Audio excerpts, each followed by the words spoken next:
Hai. Selamat pagi. Selamat pagi anak-anak semua. Bagaimana kabarnya hari ini? Baik, sebelum kita masuk dalam pembelajaran, alangkah baiknya kita berdoa terlebih dahulu ya. Ibu pimpin ya. Marilah kita berdoa menurut agama dan kepercayaannya masing-masing. Berdoa dimulai. Berdoa selesai. Baik, hari ini Ibu akan membaca tujuan pembelajaran dari pembelajaran hari ini.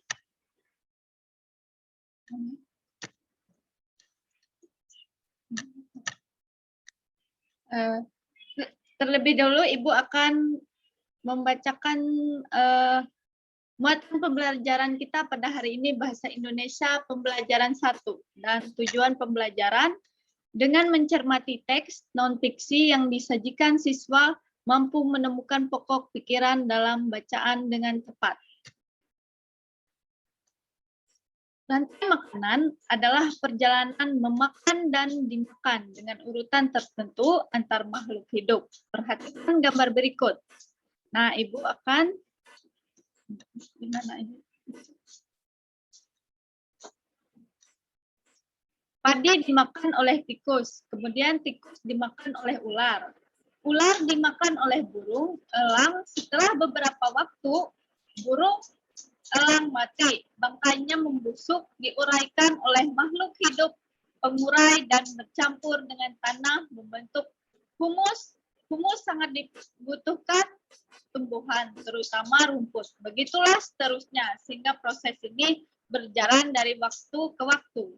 Di lautan yang menjadi produsen adalah fitoplankton. Fitoplankton ialah sekumpulan tumbuhan yang hijau yang sangat kecil ukurannya dan melayang-layang dalam air. Konsumen 1 adalah zooplankton, hewan pemakan.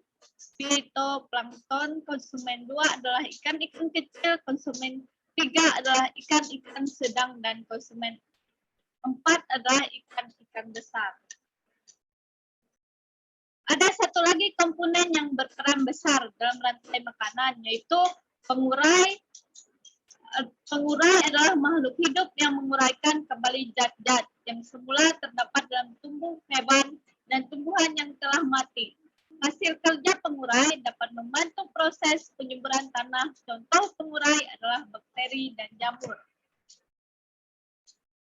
Setiap bacaan tentunya memiliki ide pokok yang tertuang dalam pokok pikiran. Dengan mengetahui pokok pikirannya yang ada, kita dapat dengan mudah mengetahui informasi-informasi penting yang terdapat dalam bacaan berdasarkan bacaan di atas. Nah, anak-anak bisa menentukan paragraf 1 yang mana, paragraf 2 yang mana dari yang telah Ibu bacakan tadi ya. Nah, paragraf 1 yang mana anak-anak? Iya, benar sekali Nasari. Paragraf 1.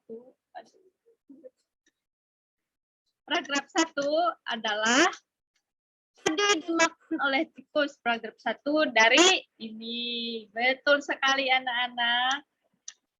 Paragraf 2, yang paragraf 2 dari mana anak-anak? Iya, betul sekali. Paragraf 2 dari di lautan yang menjadi produsen adalah fitoplankton. Betul sekali anak-anak. Dan paragraf ketiga, di mana bacaan paragraf ketiga? Betul sekali anak-anak. Paragraf ketiga adalah dari urutan peristiwa memakan dan dimakan di atas dapat berjalan seimbang. Paragraf 4. Paragraf 4 dari mana? Paragraf 4 yaitu dari ada satu lagi komponen yang berperan besar dalam rantai makanan. Betul sekali anak-anak.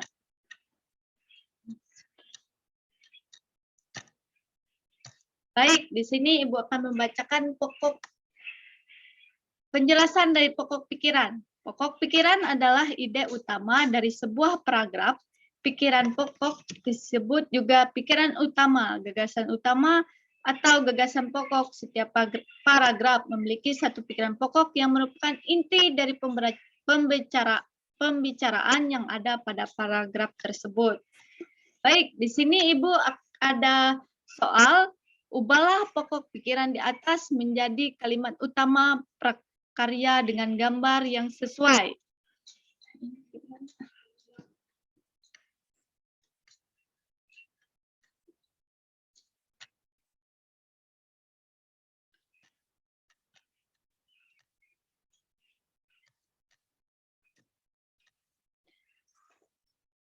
Di sini Ibu ada PR, tugas pekerjaan rumah buat anak-anak ya. Di sini ubahlah pokok pikiran di atas menjadi kalimat utama perkarya dengan gambar yang sesuai.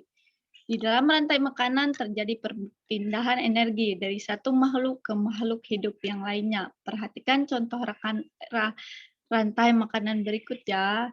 Nanti kalian selesaikan dengan benar ya di rumah. Baik. Di sini Ibu akan menjelaskan kalimat utama. Kalimat utama pada setiap paragraf di dalam teks, yaitu kalimat utama adalah kalimat yang bersifat umum dan mengandung gagasan utama. Sedangkan kalimat penjelas yaitu kalimat khusus yang mendukung kalimat utama tersebut, sehingga untuk menemukan kalimat utama dengan melihat kalimat utama yang didukung oleh kalimat-kalimat penjelas pada paragraf di dalam teks, di dalam sebuah teks. Ciri kalimat utama yaitu sebagai berikut. 1. Mengandung topik permasalahan yang dapat dijabarkan lebih lanjut. Yang kedua, biasanya berupa sebuah kalimat lengkap yang dapat berdiri sendiri. Yang ketiga, memiliki arti yang jelas tanpa dihubungkan dengan kalimat lainnya. Yang keempat, dibentuk tanpa kata sambung. Pada paragraf induktif, kalimat utama ditandai dengan kata kunci seperti sebagai kesimpulan yang penting karena itu jadi oleh sebab itu dengan demikian dan lainnya. Sekian yang dapat Ibu sampaikan. Sekian pelajaran kita hari ini anak-anak. Ibu ucapkan terima kasih pada kalian yang sudah berpartisipasi. Ibu ucapkan selamat pagi. Untuk tugas jangan lupa dikumpul ya anak-anak.